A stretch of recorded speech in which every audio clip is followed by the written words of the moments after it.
Good afternoon. I was going to say good evening. It's almost evening, isn't it? It gets this dark. So good afternoon, good evening to all of you, and to anyone watching online, hello to you too. We're obviously gathered here, as all of you will know, on the last scheduled day of COP27. I use the word scheduled because it's never the last day of any COP, and it is going to drag into the weekend, and I don't know, it doesn't seem too promising to me at the moment. We can maybe talk about that a little bit. I think it's worth saying about COP summits is that they are always part of a process. People tend to think, why haven't they achieved anything? And I think part of the reason for that is it's really quite difficult to get 200 countries to agree on anything. And so it's not an ideal process, but it's the process we have. So I think we'll try and reflect a little bit on what might have been achieved there, what maybe hasn't been achieved there, and then move on to talk a bit about this issue of how we can communicate better on the complexities of dealing with the climate crisis. What are some ways we can do it? And certainly with Matteo on the panel, the importance of money, because money is really important. Because if you haven't got the money to transform the global economy, it's going to be a very difficult thing to do. So let me introduce my panelists first. Have we got anyone on screen? Not yet. Okay, so we won't introduce Margaret then because she's not here yet. From the far side, I've got long introductory paragraphs here, so I'm going to paraphrase them. So if anyone complains about my paraphrasing, you complain to the management at the end. But so Luke Douglas-Hume is a chartered environmentalist who works with councils, schools and companies on sustainability and how better to communicate on climate. Notably, last year he started something called the Coastline Runner campaign, in which he's been rather energetically running up and down the east coast of England, in particular to draw attention to the problem of plastic waste in our seas. Next to Luke is Solitaire Townsend. Can I call you Solly? Because everyone else does.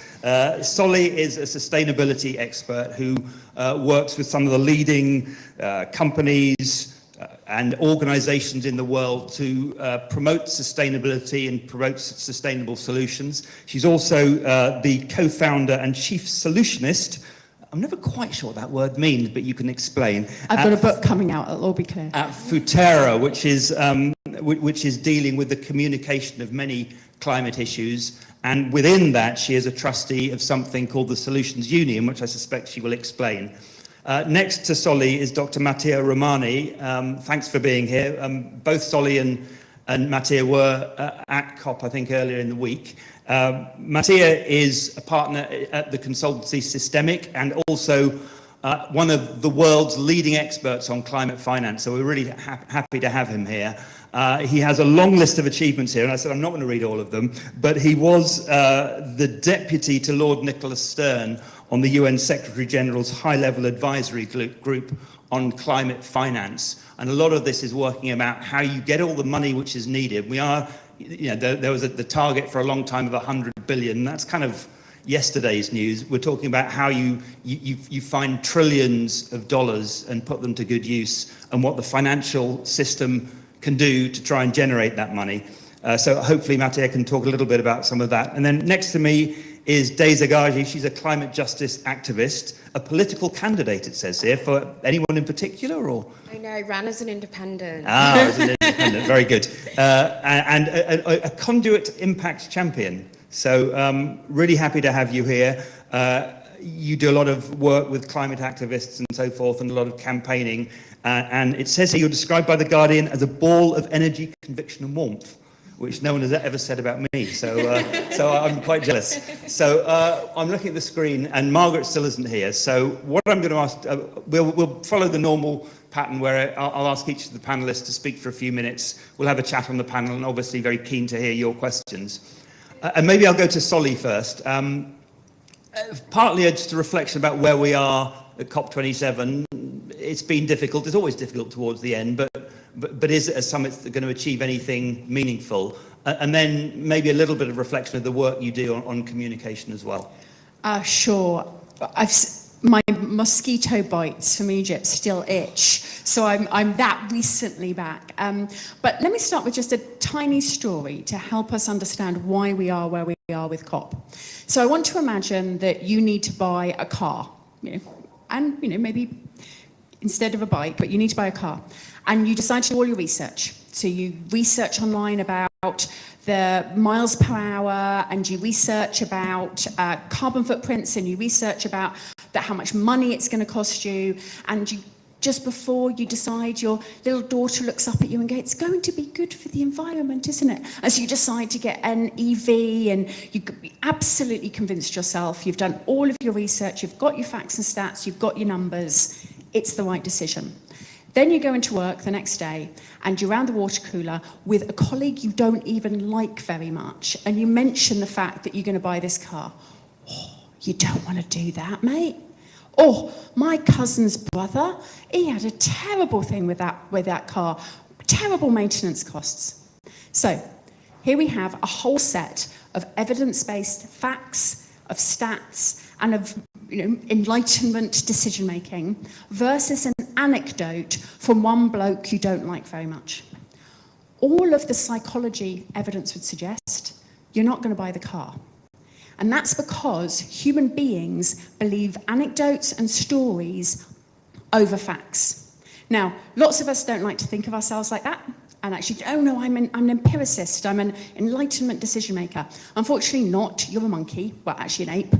And you believe in stories over facts. Now, this is one of the reasons why we are where we are with somewhere like COP, is because we have got facts galore around what is happening to our climate, and on what impact that's going to have on the seas, on finance, on justice around the world.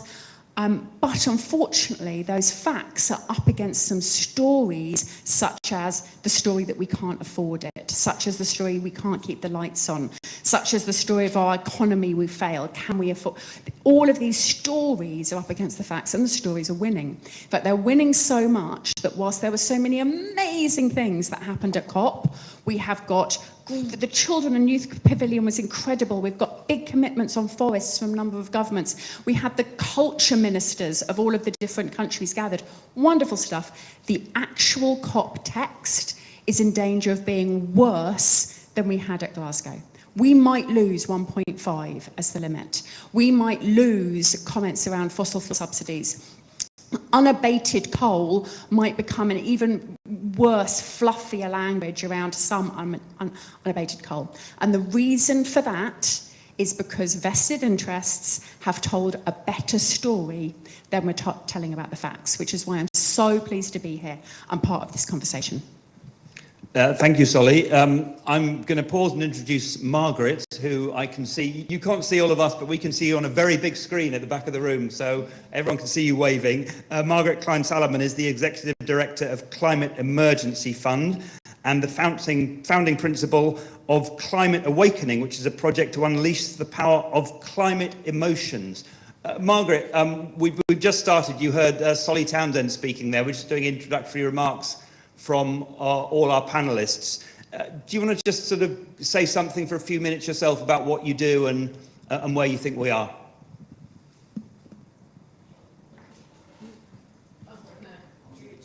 Can you hear me? Oh, yes, we can now. You were muted. Now we've got you. It was like a Japanese kabuki play for a while, but we've got you now. So I'm getting a little bit of an echo.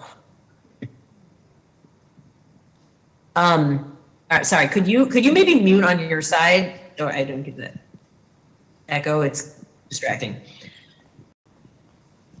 1 second. Or I guess maybe I'll just turn my volume down. Sorry.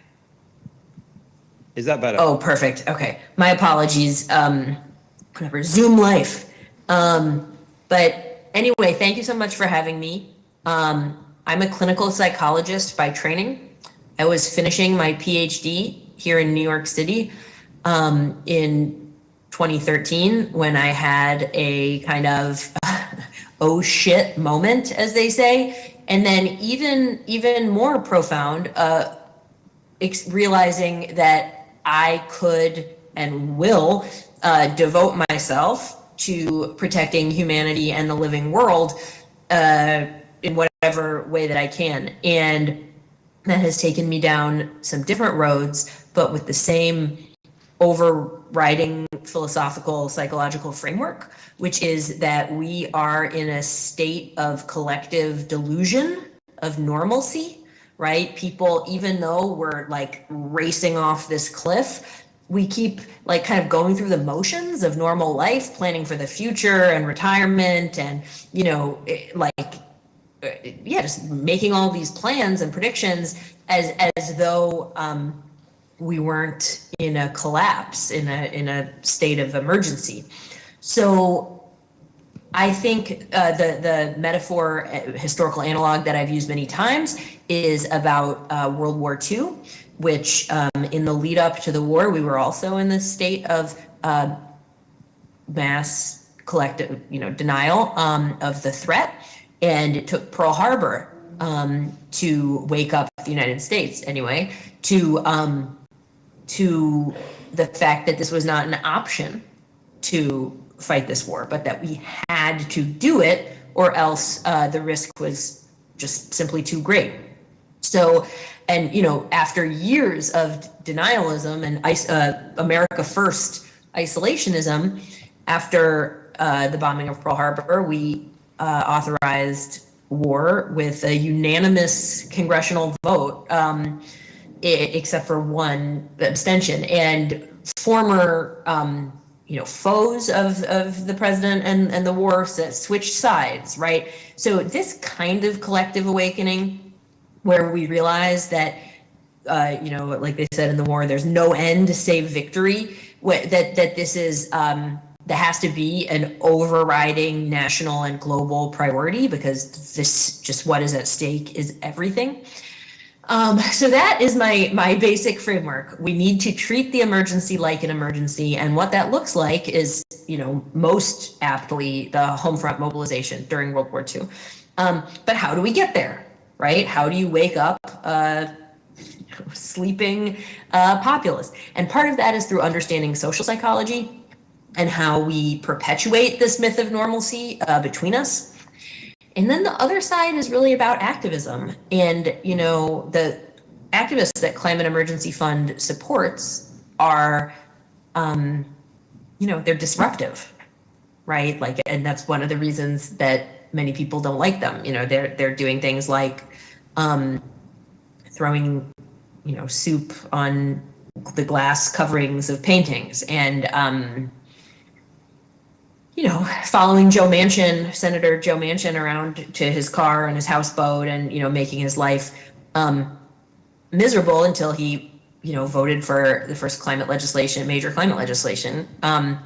So yeah, we're in a trance. We're asleep at the wheel. We need to wake up. Activists can do that. And then the other part of my work that you mentioned is about emotions, because part of what's allowing this trance to continue is the gap between what we think and what we know is true and what we feel. We take that kind of science, say, oh, climate, it's a science issue, or maybe it's happening to other people or whatever, it's not my thing. But if we really allow ourselves to feel the fear, terror, and grief that comes with facing reality, I think it can help jolt us into much clearer understanding of reality, and then hopefully, ultimately, to join the movement. I think that's really where we all need to get to, is how to be a part of creating transformative change. Okay, Margaret, thank you very much. I actually want to bring Mattia in next, because I was just kind of struck by the comparison with World War II. And one of the ways we recovered from World War II, at least in Europe, was to create the Marshall Plan, which was basically more money than most people seem to think was available on Earth to reconstruct an entire continent. And one of the things that people who work on climate finance are doing is trying to figure out ways to produce enormous amounts of money to transform the global economy. And I know it's something that you've worked on for many, many years. Can you just maybe just give us a brief summary of the kind of discussions that have been going on at COP27 about ways in which these huge sums of money we need could be made available? Thank you very much, Chris. And I can give you a summary. I'm not sure I'll be able to make it brief, but I'll do my very best. It's very intimidating to be in front of professional communicators and people who are very good at delivering messages and being a poor economist that, does spreadsheets and stuff. But I'll do my very best. Because I think we need to demystify a little bit the complexities of climate finance. It's not particularly sophisticated finance. It's just a different language. So you've got to learn a little bit of the language in order to understand what's going on. And you have all the right to be confused. You hear 100 billion one day, you think, wow, that's an awful lot of money, 100 billion. And then the second thing you hear, no, we need 2.4 trillion. So it's like, oh, wait, that's an extra zero. It's a lot more money. So how do they match? So let me try to give you a sense of what's going on. And I'm going to use as a framework a report that we contributed to that was launched at the COP by Nick Stern and Vera Songwe. You can find it on the London School of Economics website. If you Google Stern Songwe, you will find it. This report was commissioned by Alex Sharma and by the Egyptian leadership to be delivered in Sharm. And this report was meant to assess what is the need of money for emerging and developing countries to help them in the transition to a low carbon economy, which is in line with the 1.5 degrees. So this is emerging and developing countries without China, by the way, because I think the assessment was that China can help itself. And really around the needs and how those needs can be met. So trying to answer very much the question you've asked. So for a moment, park 100 billion on the side. We'll come back to it, but park it on the side. Pull out your notes so that you can take a note on numbers. The first number is that the need is going to be about $1 trillion a year in investment for emerging and developing countries by 2025. So in 3 years' time, it's about $1 trillion a year. By 2030, the number is 2.4 trillion a year. These are the investment needs for emerging and developing countries to stay at 1.5. So change their economies to make them more resilient, but also mitigate their emissions. Okay, so you got 1 trillion 2025, 2.4 trillion 2030. Now the next thing you have to understand is that this money, these flows are big but not huge. So they're about a doubling of today investments into these economies. At the moment, countries invest about 2% of their GDP in sort of laying the foundation for their energy system, for the industrial system. We're talking about doubling that, getting to about 4% of the GDP by 2025, maybe 6% of the GDP by 2030. Is that a lot? Well, you can say it's a lot, but China for many years invested more than 10% of its GDP in building up its economy. So it's not an incredible or impossible number. So it's a feasible number. Okay, so we've got a sense of the size of the challenge. Now, where is this money going to come from? Now, what the report says is that about half of the money, half of the trillion in 2025 and half of the 2.4 trillion in 2030, can come from domestic sources. This means basically taxes raised domestically. It means domestic investments. It means every source of money that can be raised from a growing economy, right? It relies on these economies continuing to grow, but so about half of it. So for simplicity, let's say that by 2030, about $1 trillion, allow me the simplification, will come from domestic sources. $1 trillion needs to come from external sources. So now you've got your number. So developing countries need about $1 trillion of external sources of finance in order to achieve the 1.5 degree, in order to rebuild their economies to be more resilient and to mitigate emissions of climate change and really be laid out for the future, if you want. This is not about additional money. This is not about a cost. This is about investing into their future, right? So they need about $1 trillion of external finance. Now you go, hold on a minute, but you said it was 100 billion in Copenhagen. How does that match? The two numbers are very different. The trillion is a needs assessment. What we did is we looked at what these countries feasibly can do in order to improve their resilience and reduce their emission. That's where the trillion comes from. That 100 billion was a negotiated number that was meant to be support of some developed countries to developing countries on the way to that. Nobody has ever claimed that that would have been the totality of the money needed by developing countries. In fact, as a little anecdote, but many of you will know that 100 billion was really pulled out of the hat by Gordon Brown in a phone call to Hillary Clinton as she was flying in on her jet from Washington to Copenhagen to be at the conference. And Gordon Brown called her and said, look, we've got to have something to show in Copenhagen. It better be financed. What about 100 billion? She said, yeah, sounds about right. And that was the 100 billion number. So not much analysis going into that. All right, so now how do we get to that trillion? Do I still have time? Yeah. Am I still in the brief area? Is still everybody awake? Keep going. All right, keep going. Keep going. All right, so we got a trillion. How do we, this is needed from external sources.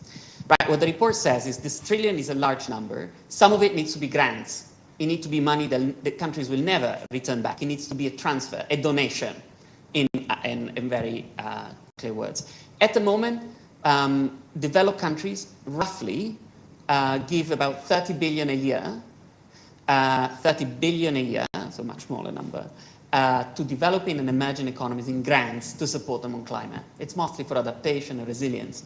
This, the report says, needs at least to double. It needs to go to about 60 billion. Where does this number come from? G7. This was negotiated in Cornwall at the G7. And it's a number that people assess as being roughly right in terms of grants. Okay, all right, 60 billion in grants. Then the report says international financial institutions like the World Bank and the EBRD, where I worked before, the Asian Development Bank, African Development Bank, and so on, need to massively increase the amount of concessional money they give. Loans at very, very low interest rates. And the report says it needs to go from 60 billion today to 180 billion by 2030. So it needs to go up by a factor of 3. And in order to do this, you need to profoundly reform how international financial institutions work. And then the report says if you got this 30 to 60 billion of grants and 60 to 180 billion of concessional funding, if you use it right, you'll have a lot of private sector investment on the back of that, and that will fill in the gap to the trillion. So the lion's share of this money, by necessity, will need to come from the private sector. And there's many, many good reasons for that, and I can go into details of that, but I don't want to bore people. So that is the big picture, and I hope it was clear enough. Yeah, no, it was very clear. And I want to go to Dave's next, actually, because I suspect you don't spend trillions, but that trillion has to be spent in little bits all over the place, all over the world. And I know you work with a lot of sort of grassroots organizations in developing countries. What's the view, if you like, from the other end of the pipe about local grassroots initiatives that make a difference on a local level? I think that a lot of people are starting to become very aware of the climate crisis. Sadly, I don't think they're aware of the reality of how bad it can get, and I think that's something that is hard to grapple with, because a lot of people still think it's going to be something that will be saved from without much action. But a lot of people sadly don't get the trillions and billions, including myself. So a lot of my work kind of goes into how do I get people to connect to nature in order to learn to love nature, in order to feel like they have the fucking rage and love to be able to go in and basically ask for better from our politicians. I feel like there's a grassroots, you have a lot of anger, but you also have quite a lot of burnout at the moment as well. And I think this is part of the reason why literally around 3 days before I was meant to leave to go to COP, I decided I wasn't going to go. Because the reality is, every single year I watch the same cycle happen. People put their hope in these processes. These processes create beauty on the outside, like we've seen, Solly was talking about the culture ministers, we had culture cops, it's great. But then the actual de facto change legislation is just not there, and it never has been realistically, and it disappoints everyone. And for the next 3 to 6 months, we will have the whole movement either licking wounds or being really tired and burnt out. And this is a cycle that I don't think we can continue to go with when it comes to actively being active citizens in fighting against the climate crisis. In my personal opinion, a lot of this 2 weeks I've actually been spending working with communities about how do we reform these systems, or in fact scrap it all, because at this point we're always we don't have enough time, so we have to use what we have. But how has that been working for us so far? And what happened if we could go back and say, maybe, to COP16 and say, would we do this differently? We probably would have, and we would have had the time to build up and to do it properly by now. So I'm like really much into the idea of how do we like reimagine, envision the different processes that can be, you know, used as a COP replacement and kind of hold the mandate that COP currently holds, but is a bit more connected to the roots of the issue and connected to the people affected. And Luke, you work a lot with schools, with councils, with local companies. And I just wonder, I mean, there are clearly a lot of people now who are very invested in thinking about how we respond to the climate crisis. There's a generation of inspiring activists, but there's also a lot of people out there who aren't that connected to it. I think it's not really still anything to do with me. How do you reach those people? And I know, for example, you're running along the East Coast. Was it in some ways as an attempt to sort of generate publicity, but also to generate or to raise awareness of how issues relate to ordinary life? Yes, that's well put, and most of all, we are going to be going for systemic change towards this massive problem. Every year, I won't harass you with facts because everyone's probably aware of them, but every year 8 million tonnes of this shit, plastic pollution, goes into our seas from the land. And 80% of that comes from land, and it's down to us as individuals and authorities to do something about it. And I think just referring to what you were saying, Days, and you, Doctor, earlier, is that I think from the dawn of time, dawn of classical economics and from the dawn of the Industrial Revolution, the fact that anything environmental or environmental damage was accounted for as an externality. It's got to be internalized before anything measurable happens, really.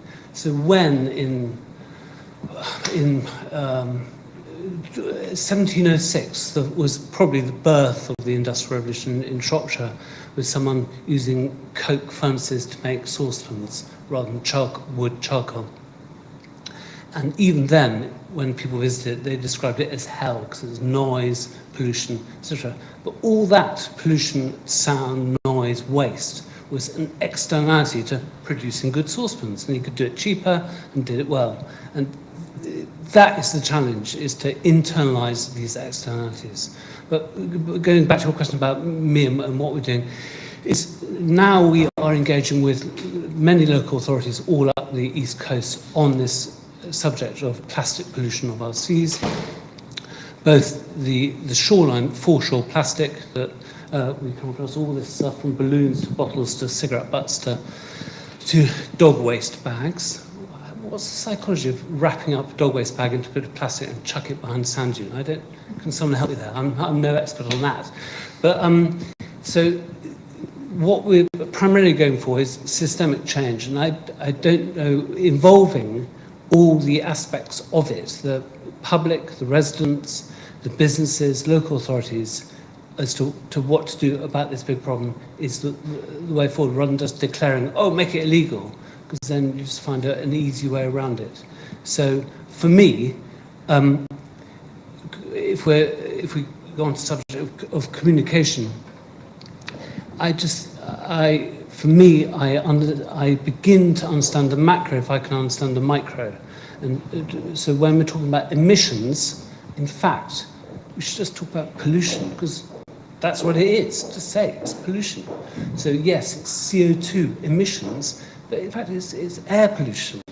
And so what would be most powerful for COP, one of the COPs when it happens, it would be if this intellectual hypothetical exercise is driven down to understandable reality, I believe. Okay, I've got a question for Margaret and for Solly, actually. And one of you has talked about emotion, one talked about storytelling. And I wonder how you do create a narrative which includes the complexities of high finance, but also the local complexities of whether it's collecting plastic bottles on the beach or working with local communities around the world. How do you turn these sort of very different things into something which is compelling for people? Because that seems to be what's missing. The short answer is you don't. Okay. Because trying to put all this together into one massive meta-narrative, which I think is what people are looking for, doesn't work, because rule one of communications is you target your messages and your story to your audiences. So the audiences in the local area, you talk about the local area. In audiences of government, you talk about their government. In audience of companies, you talk about companies. So actually we need to have 1 million stories, 1 trillion stories, a 1 trillion story a tactic in terms of being able to talk about the solutions. Now we know that there is high levels of concern about climate change when you ask people about it. So in the moment when a market researcher says, are you worried about climate change? The answer is almost always yes around the world. But of course, that doesn't mean that it's going to be top of mind 5 minutes later. And I think one of the things which we often forget about with all of this is how absolutely fucking weird we are. So the group of people here, you are all weird. In fact, there's a technical term for it in terms of sort of white, educated, industrialized, rich and developed in terms of the perspectives that people have around this. The vast majority of people around the world have what we call very low agency. Low agency is your sense that you can affect anything around you. Low agency is when you think that you can't really have an impact on anybody, that you don't affect even your kids, that you're not important enough to change anything.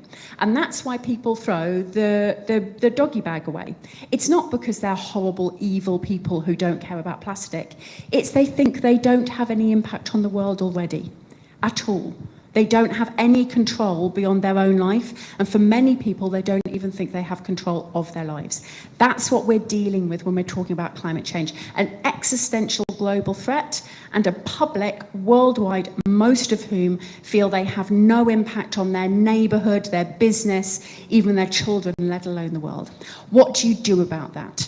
Stop trying to make people feel absolutely terrible about something they feel they have no control over, and give them control over something about something which they do.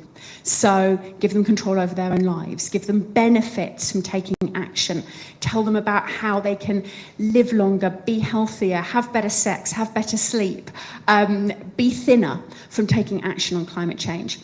And make them angry at the people who are actually to blame for this. And I just wanted to reflect for a moment about this wonderful, you literally turned numbers into a story there. That was exactly. great. Except for the fact that if you told most people in this country that, they'd go, fuck no. What, are you kidding me? Like, I can't afford to pay my energy bill, and you're saying we should give trillions to another country? No, I would vote out anyone who said that. So you have to take that need and turn it into what is the benefit to the countries giving it. Now, that's immoral. We should just do it anyway. It's the right thing to do. But we haven't turned out to be a particularly moral species when it comes to climate change, so let's try something else.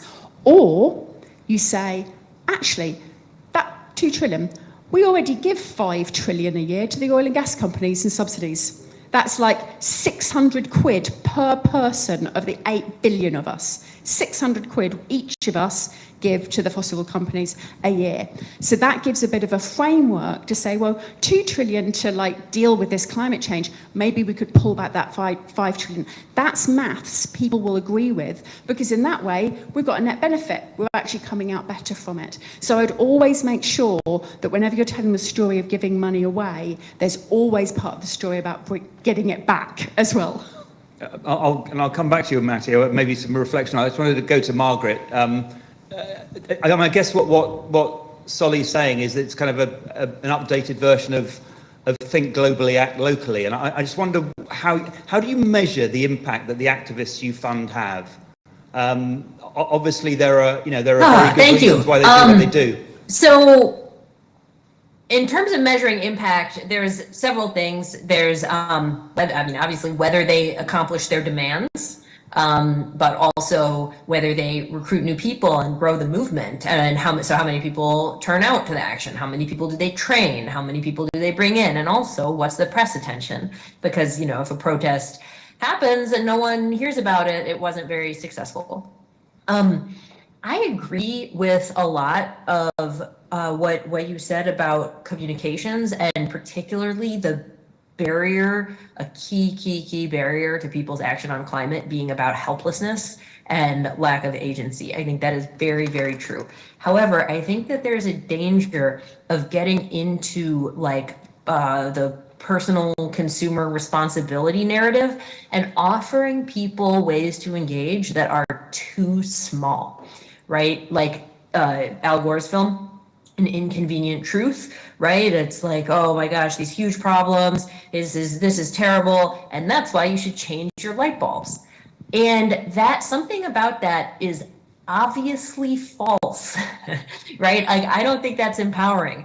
And, you know, like to keep in mind that the, you know, calculating your carbon footprint, that was introduced and popularized by the oil companies, right? Because they want you to focus on cleaning up your little, you know, garden and keeping your hands clean. But I think it's a red herring. And what we need to do is change the system, build power, change the system,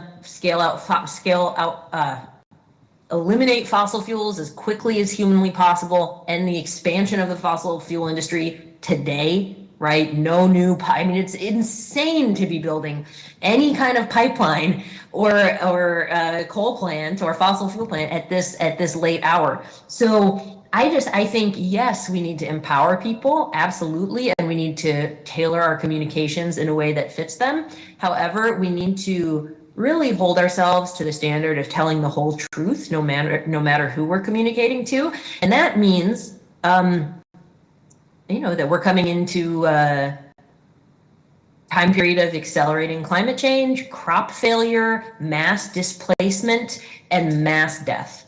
And very likely the collapse of civilization. And like, that's a terrible thing. That's a really unpopular message, right? No one wants to hear that, but it is the truth.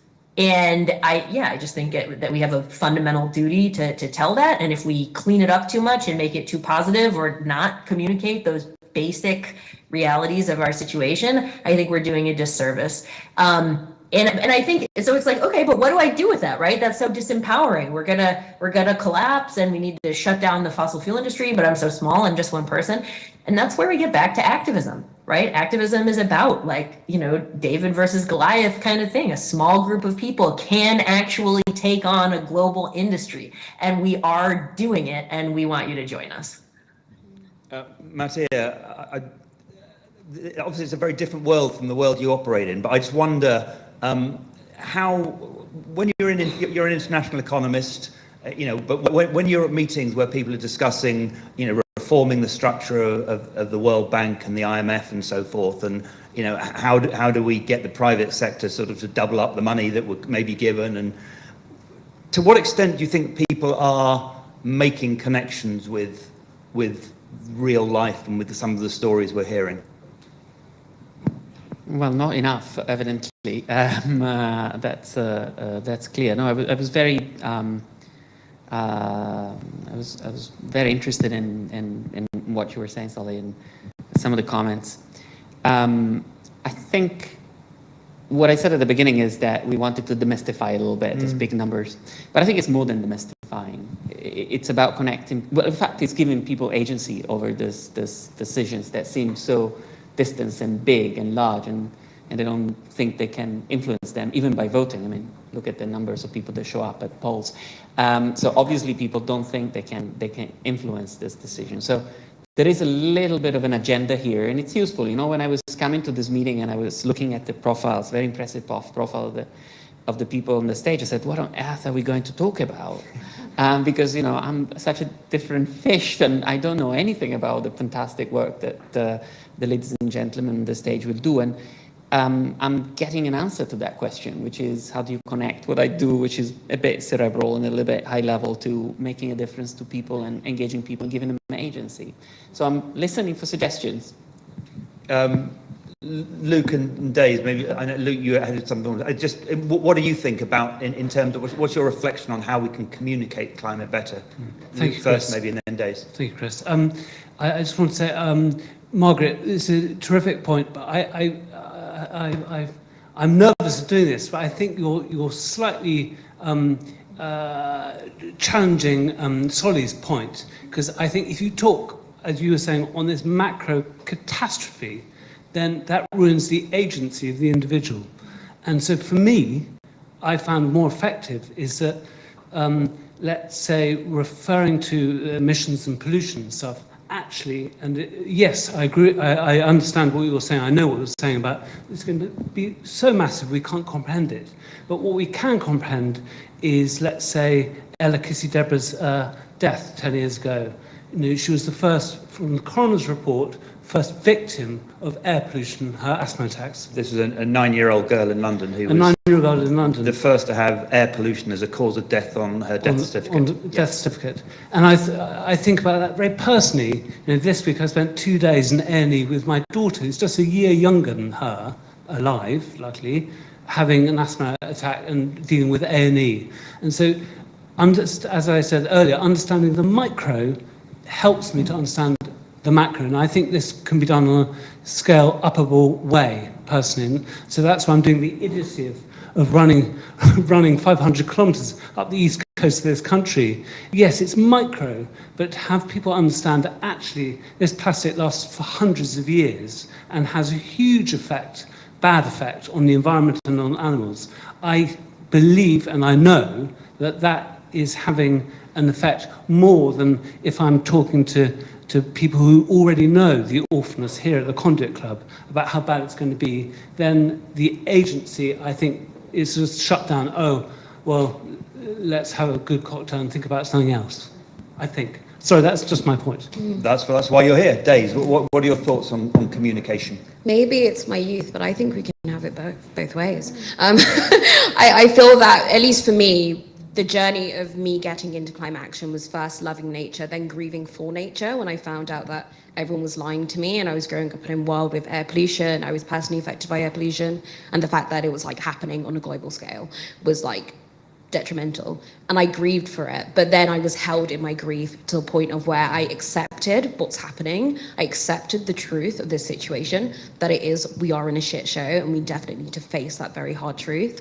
But that actually gave me agency, because I was like, oh, okay, now people have stopped lying to me, people have told me the truth, and then in that I can actually take action proportionate to what I'm facing. And this is why I was like, yeah, I'm going to join Extinction Rebellion as like a very naive 19-year-old. That's why I was like, I'm going to run for Parliament and be the youngest person to do so, because I was like, where is the space to accept the truth? And I think this summer has been very particularly weird, and I think kind of linking into why I didn't go to COP this year was I went through my second grief journey, which I never thought would ever happen. And it was the grief journey of I can't keep lying to the clients that I consult for, the comms that I write. I can't keep lying and saying that I'm not scared of societal collapse, and that is not coming for us, And I feel like a lot of people are scared to say that truth. But what people need is the truth so they can act proportionately. And that's what we're seeing in communities. We're seeing people who are scared, concerned, but they still think that everything will be fine. They are still saving for mortgages, saving for retirement, expecting the same world as today in 70 years. And we know that's not true. And it's irresponsible to continue telling people that. I think there's space for the moral building actions. So like when I first started my journey, I was like, I'm gonna go zero waste, I'm gonna go vegetarian. Like it was great. And I think it's great too. I think people should feel empowered to try the small things, but then also we need to be very real with the small things have small changes. And we have to go, okay, so this is the first step. How do we build that like strength and agency muscle? And then how do we take that into the larger things? And it's like working in different scales. So starting from the self to community to international community to earth. It's like seeing it as almost like a journey that people need to go on and be held through. But ultimately it has to be based in the truth and the very harsh reality. We're in a climate crisis. We are going to face societal collapse before the climate crisis even begins to affect us in like a large scale, as we know, and people need to know that, and people need to be very held in that truth. That's scary, but it's real. So we're going to go to questions in a second. Let's Solly first. I have to say I'm deeply worried about this narrative that activism is the only valid response to climate change. Oh no, I don't think activism is. It's for so many people that's not an option. So the people, my younger sister, absolutely amazing woman, 2 kids. She is living the low impact life, etc. She's got her chickens and she repairs her clothes and she's zero waste. She's never ever going to raise her voice or go on a march or write to her MP. She has a route to action which suits her. And one of the reasons why I'm so worried about the message that activism is the only this sort of journey you've got to go on, existential crisis than activism, is that worldwide 1 in 5 young people are completely fatalistic about climate change. They have given up. Now, they're not the rageful kids out on the streets. Rage is optimistic because you're fucking furious that things that could be done aren't being done. And the 1 in 5 young people are completely fatalistic, and we gave options of pessimistic and of soft optimism. They tend to be lower income, and of course around the world that can mean extremely low income and lower access to education. So by not giving smaller, more low agency routes to people, we're basically saying we're fucked and there's nothing you can do about it. And I think it can be a very privileged conversation to think about going through a process of high agency when you have very low agency. So I'd really like us to think about 4, 5, 6, 8 routes that people can take to doing something about this, from the micro-domestic, particularly in countries where as a woman you don't get to vote or protest. In Egypt last week, the only protest was on UN soil because protest is not allowed in Egypt. So how do you do activism in a country where you're going to die if you're an activist? So we have to have these different routes so that all 8 billion of us can take part of this in a way that's right for us, not in the way that others think is right. I think, could I just... Good point. Well, yes, go back? Please do, and if you can put some hands up, and then a microphone can come around once Daisy's finished her answer. Because I think what we have to do, and I think this is where, at least the tension with that comment you've just made, it's the fact that activism is so much more than just marching on the street. And a lot of people don't see it in that way. And I think what we need to do is broaden out activism. But then also, it's like a lot of people have low agency. I grew up in poverty. I grew up in North London. Like, the accent is a lie because my mum happened to become middle class when I was like 10. And then, like, we lived in a house from like a 1-bedroom flat with 5 people, you know. So, but the thing is, what I've realized with having both, like living in poverty in the UK, but then also having like financial, like, you know, now I'm very middle class, it's that I realize a lot of people like my mum and the generation that I'm from, like first generation immigrant, is very much feeling like they don't have agency. And if we keep telling ourselves this narrative, we fall into the place of where we become helpless. And I think there is something about telling people that they do have agency, and let's flex that muscle. Let's start with, like, you know, the going plastic waste, the thinking about our consumption, but then also it's like it cannot stop there, because if it does, we're going to be in a very, very, very problematic future. And I think a lot of young people see this because a lot of us aren't held in our grief. A lot of us are left to grieve on our own. And for many years I found out about the climate crisis online, as most young people do. And then I realized that, you know, the life that I thought I would live was total bullshit. Because I was like, how can I be faced with this massive crisis of everything that I've ever known, but then also in turn be told to go and study history and be a historian and live in a library, you know? And it's like, oh God. But I think what you're seeing there is not young people feeling like they don't, it's not young people feeling like they cannot and they're fatalistic and this narrative. It's young people feeling like they are doing this on their own and they don't know where to go. And I think that's where it's like, how do we be intergenerational with this? How do we make sure that we're supporting young people, that we're holding them in their grief, but then also we're telling them that they do have agency because they do, and we're showing them how to do it. Questions? Have we got the microphone? Yeah. Yeah, please. And if there's anyone particularly you want to address your question to, please do. No, I think it's a general question. My name's Lola. I work in activism, so this has been a really interesting conversation generally around working with people from marginalized backgrounds on like preventing burnout, lots of the similar things that were coming out in the conversation. What I was thinking about based on what you were saying, what everyone was saying, and the interesting tensions that were coming up, is how do we actually hold the people who are still in that grieving stage? Because I think we can often talk to people as though the only the people that we mainly need to focus our message on are the people who don't know, or people that aren't the people in this room, when actually the people in this room and the people that already know the issues can often be in a space where they feel totally hopeless and they feel like they have no agency, and they also feel like there's nothing that they can do. And working with people who, do activism and they quit, they burn out, they leave, they can't sustain it because of the resources, because of the psychic toll, because of the eco-anxiety, because of all these issues. And so my question is, how do we center those people as well? What's their story in a trillion stories? What story do we tell those people who they know the issue is real? They want to do something about it, whether that's doing activism or transitioning to a zero waste lifestyle, but they're facing this point where they are ultimately like, what do I do next? Where do I go? Okay, do you want to pass the microphone to the gentleman here, and then the woman there in the beige jacket, and then we'll take 3 questions, and then we'll do another group. Yeah. Oh, straight off. Okay. Hello, my name's Ollie. I've got a question around activism as well, but I'm particularly interested in the big middle, the moderate middle. We are in a very fortunate situation today where in most countries around the world there's a vast majority of support in action for climate change. I agree with Daisy's comment that maybe not everybody knows exactly what that action is going to really entail, but we do at least have support.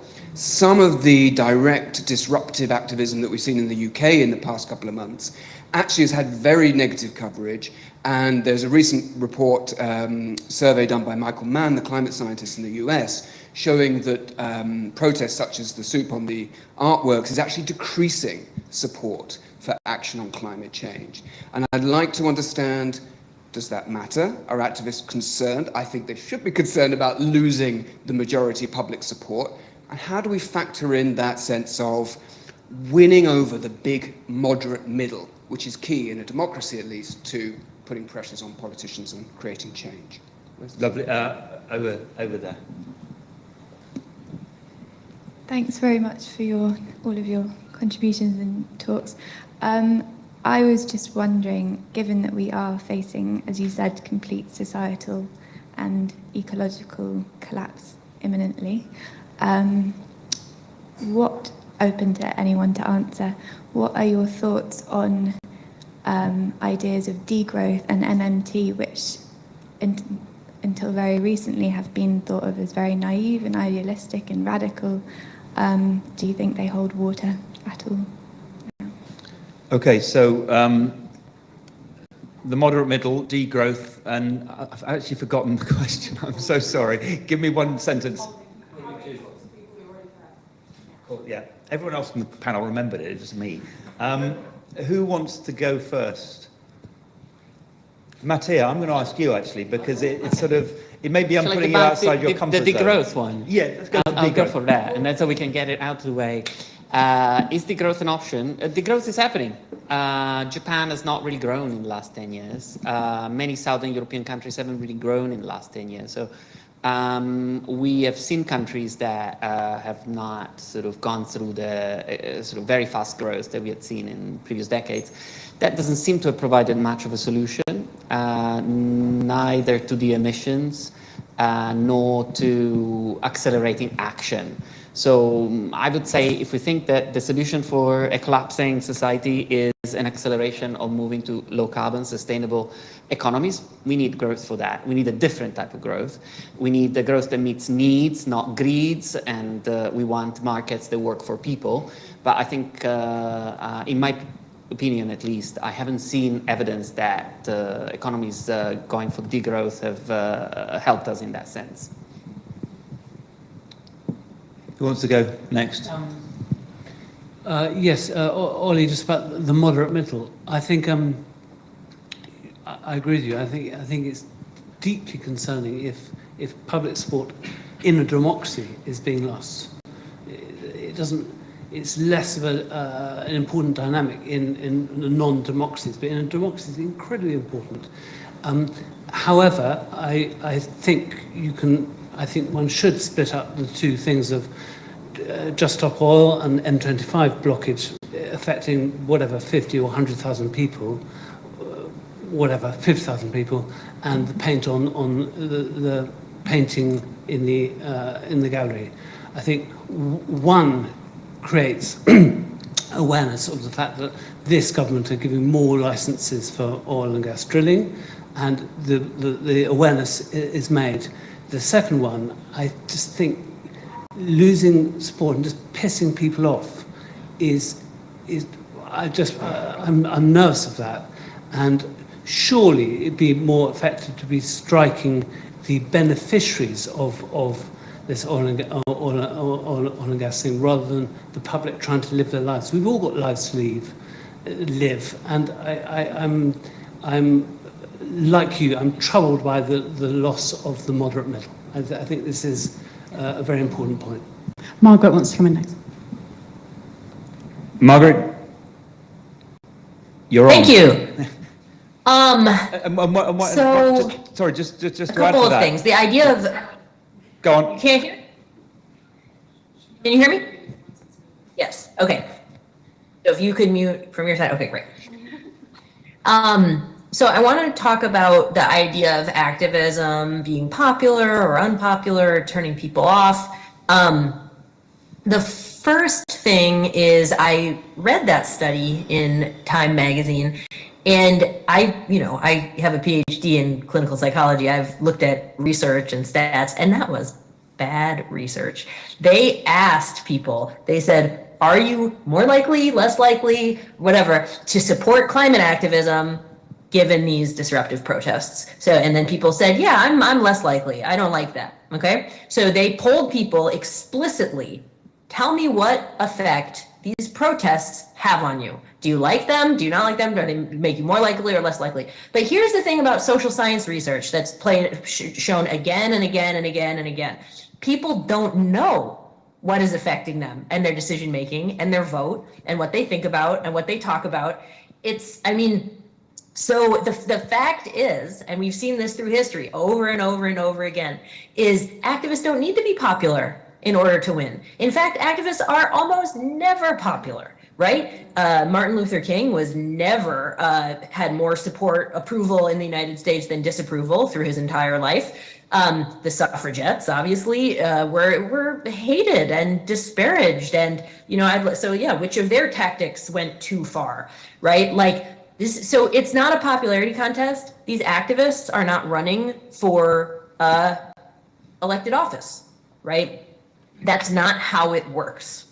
So understanding more about how movements work and how they create change is really important, because the climate movement had this really unusual thing in 2018 and 2019, which was Greta and the youth movement, right? And it's like hard to be angry at these children and hard to who are missing school to raise their voice, but we have to keep in mind that is the exception, right? Activists throughout history are it's a small group of people telling a much larger group of people that they need to change. But the truth is, we all very much need to change, and not just in the little ways, right? So that's the thing about agency and these discussions about agency.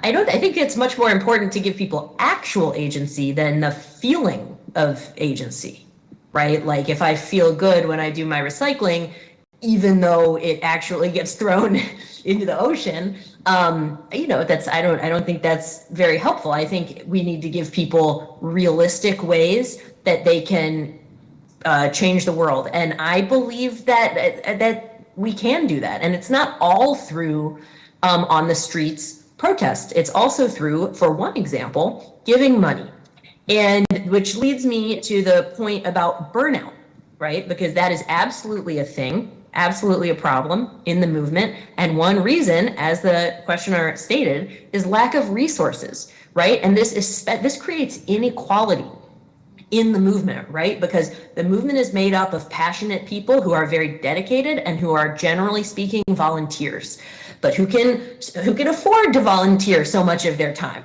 right? Only the privileged. So by giving these movements funding, which is what Climate Emergency Fund does, we enable people who are not able to self-fund their participation to actually take part in a very meaningful way.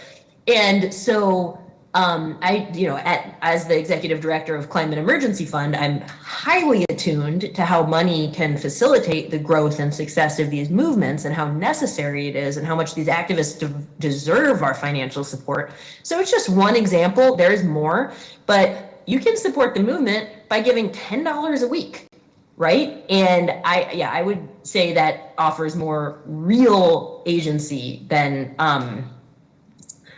like individual behavioral change. And the last point I'll make is, I think, the idea of expanding activism, right? How are we defining this? What is activism? And I think that a basic way to think about it in the broadest sense is that activism is trying to convince other people to act with you and to do something. So if you're, you're gonna make some change in your life, right? You can, like putting solar on your roof or whatever. You can also be an activist about that, meaning talking to other people, trying to get your whole block to do it, whatever. So the really critical point is not about disruption versus not disruption, though I clearly think disruption is also great, but is about, we cannot solve this as isolated individuals, right? Who are just like taking care of our part. It has to be a collective effort, and individuals can get involved in that in many different ways. Great, thank you. Solly or Days, have you got anything to add to that? I know Luke wants to come in, but... I think Dave should have the last word, so I'm going to...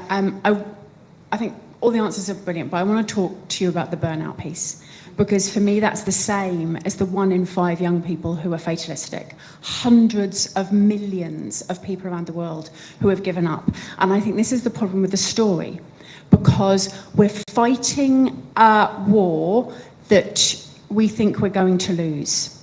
And there's no way to maintain energy when you basically have internalized the inevitability of loss, and absolutely no way to win this. And there is going to be great loss along the way. There already has been.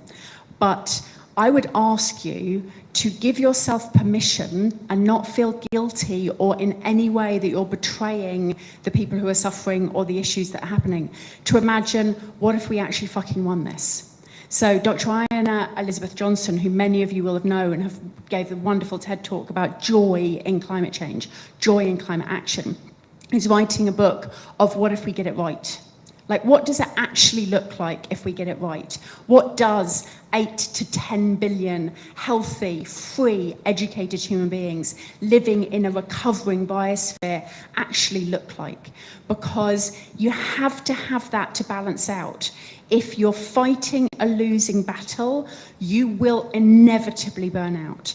If you leave yourself even the tiniest chink of light, that actually maybe not only do we win this, but we build something even better, more just, more free in the fight, then that can keep you from burnout. And it makes me so sad that every single story we have about climate change, we all fucking die. From Day After Tomorrow to Don't Look Up, we all fucking die.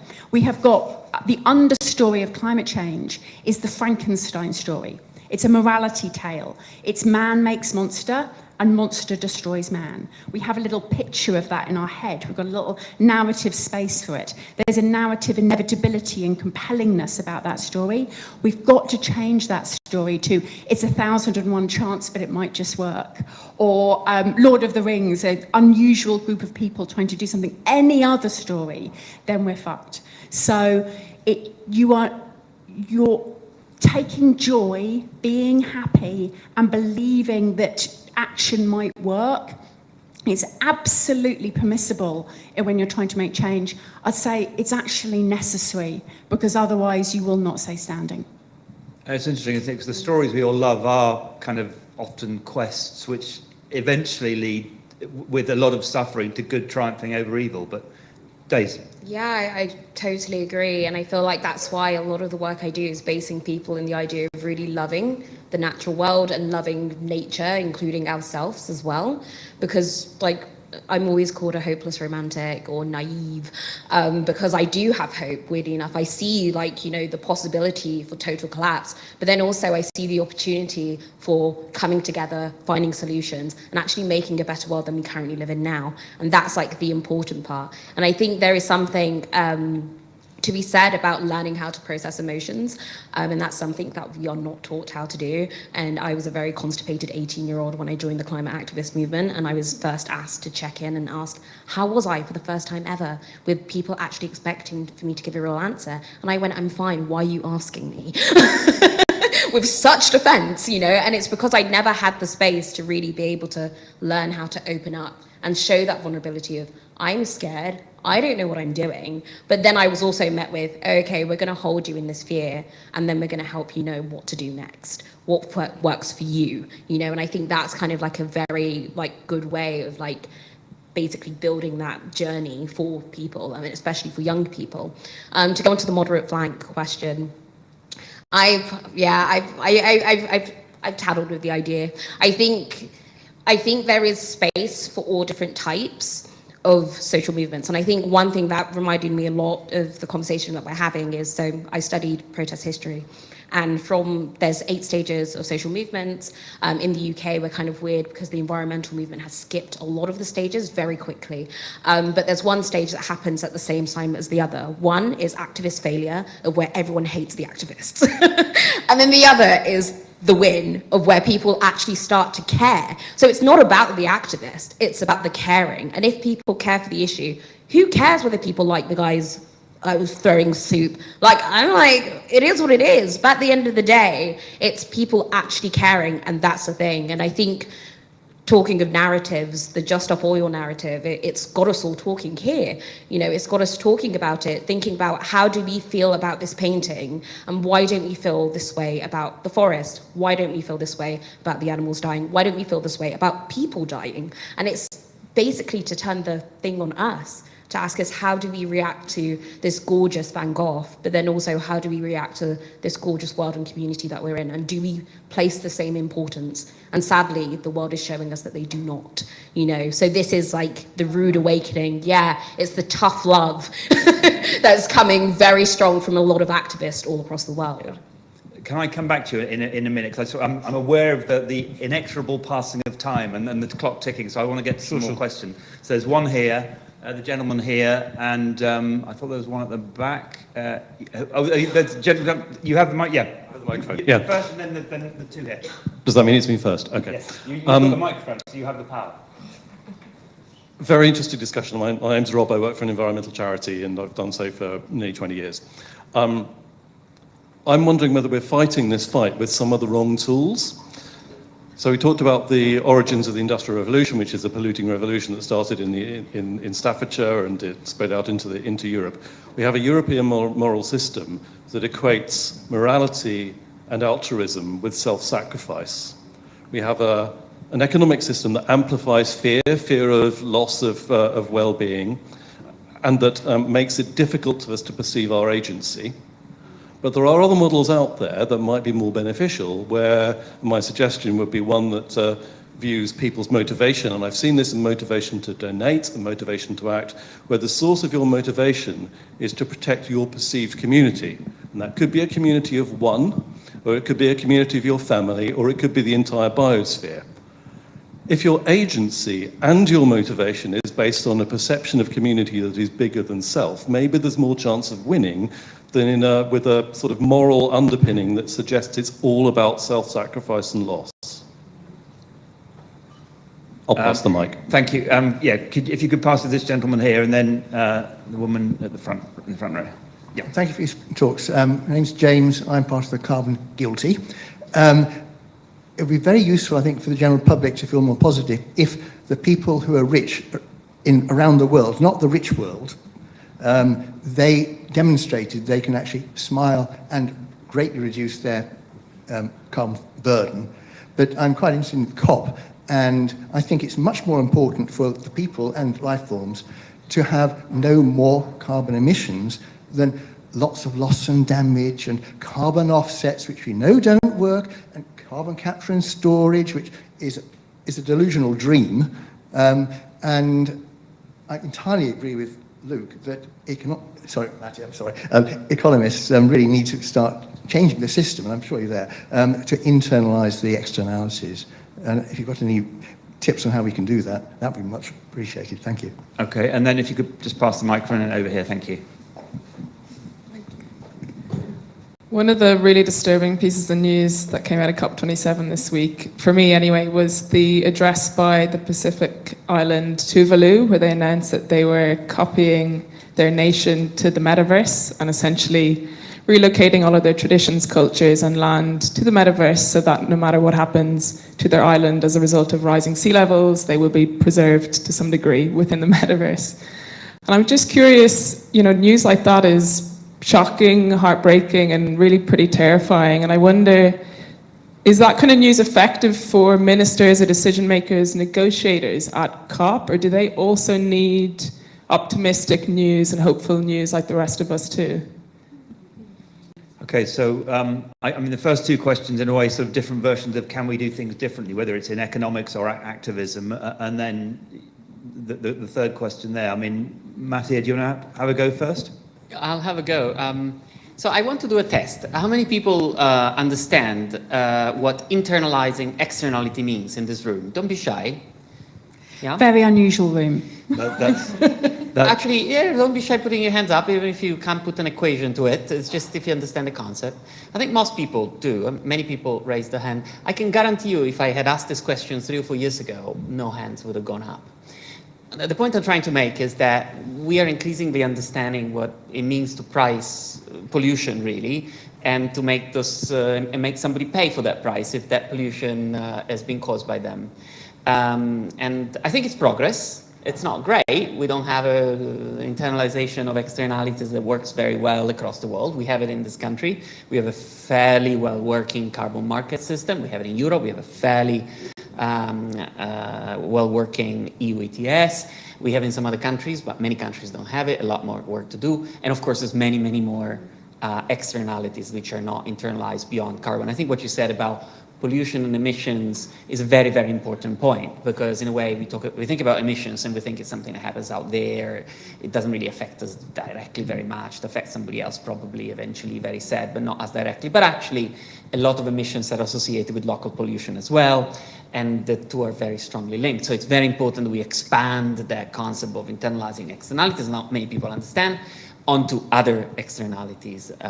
It is crucial, and that eventually will lead us to prioritizing activities that would reduce emissions as opposed to activities to offset them or capture them and so on and so forth, which I tend to agree with you are a sort of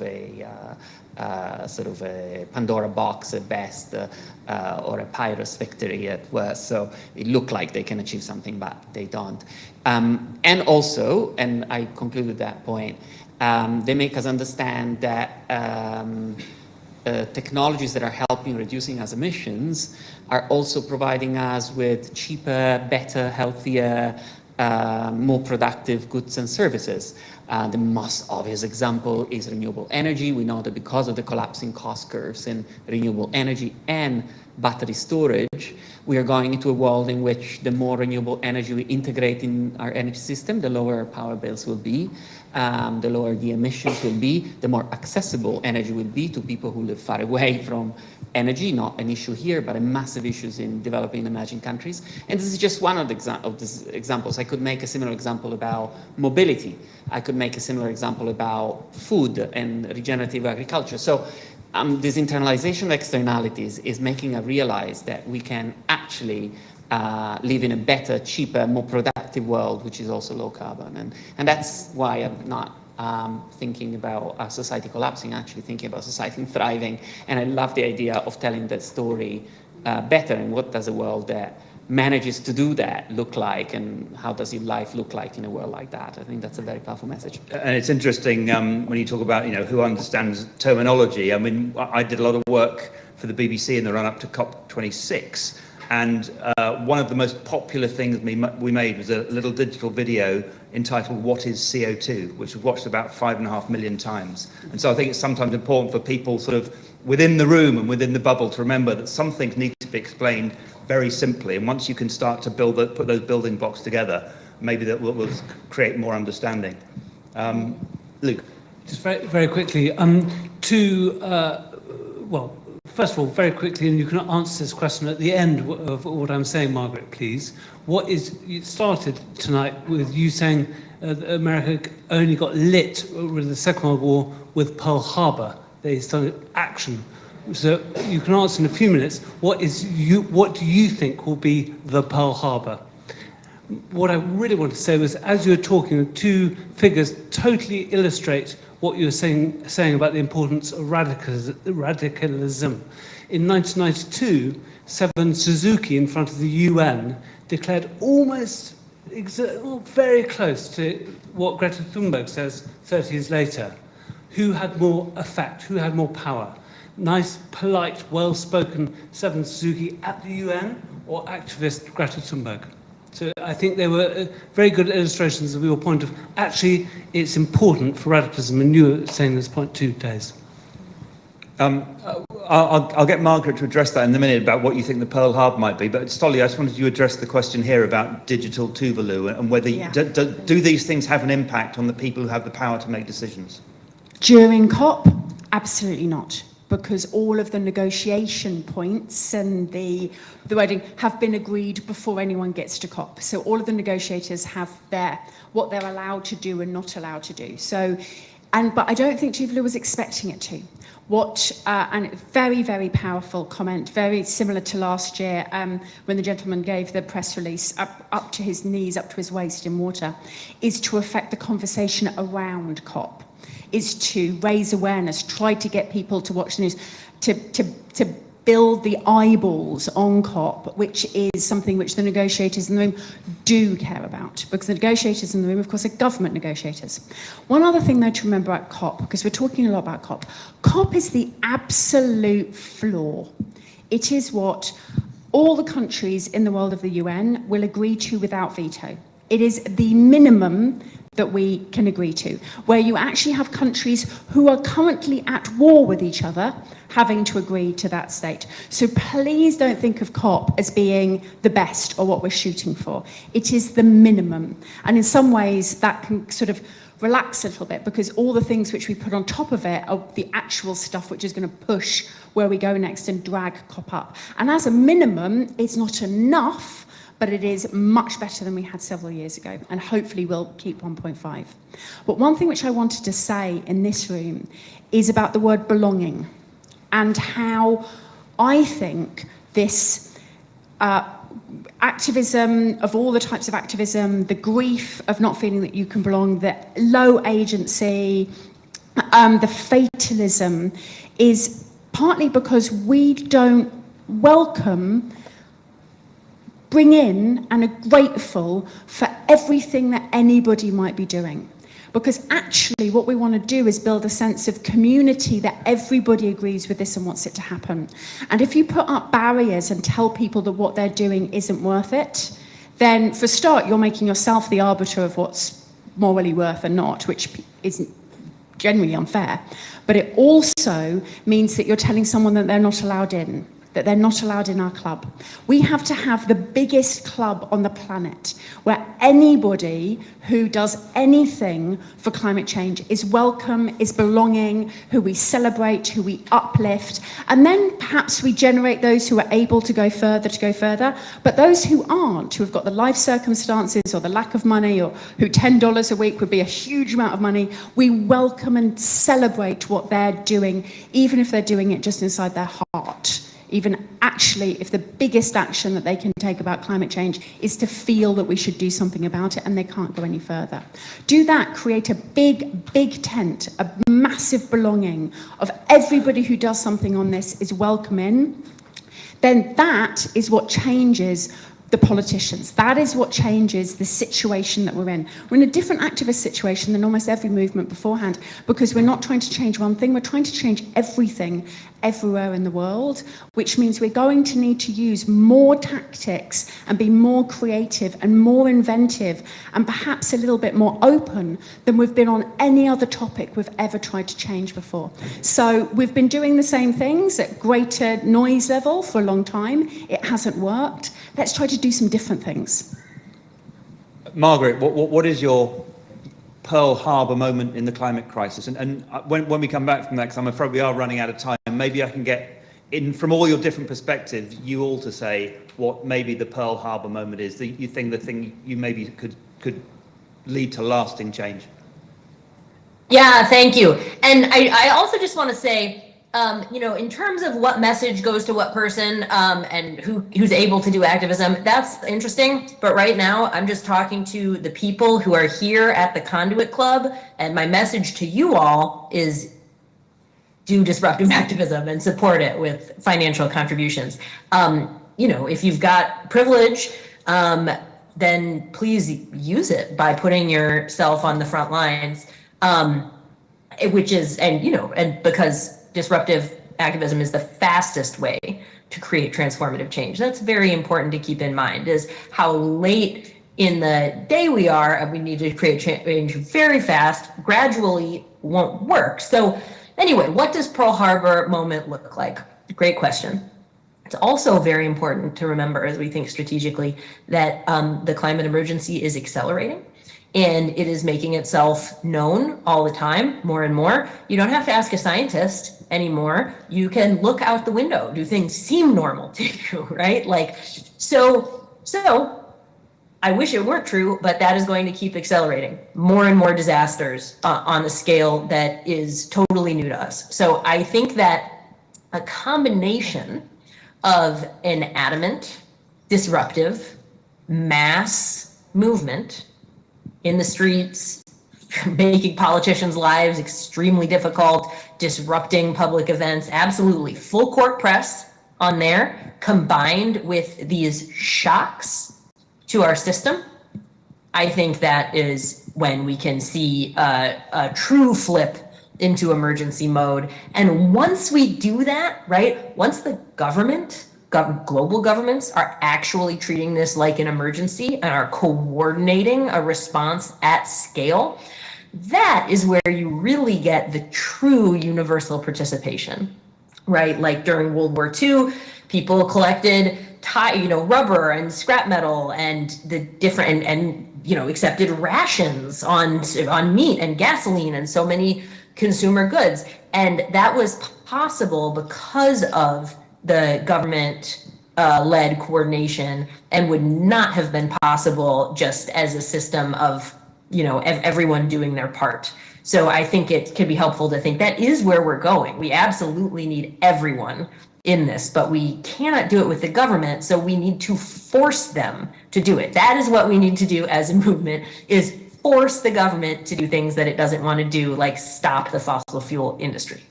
Okay, Margaret, thank you very much. And we've only literally got a few minutes left, and I know we have a hard stop at 6 o'clock, unfortunately, because a couple of people who need to leave. So briefly, let's start from there, and then Dave gets the last word.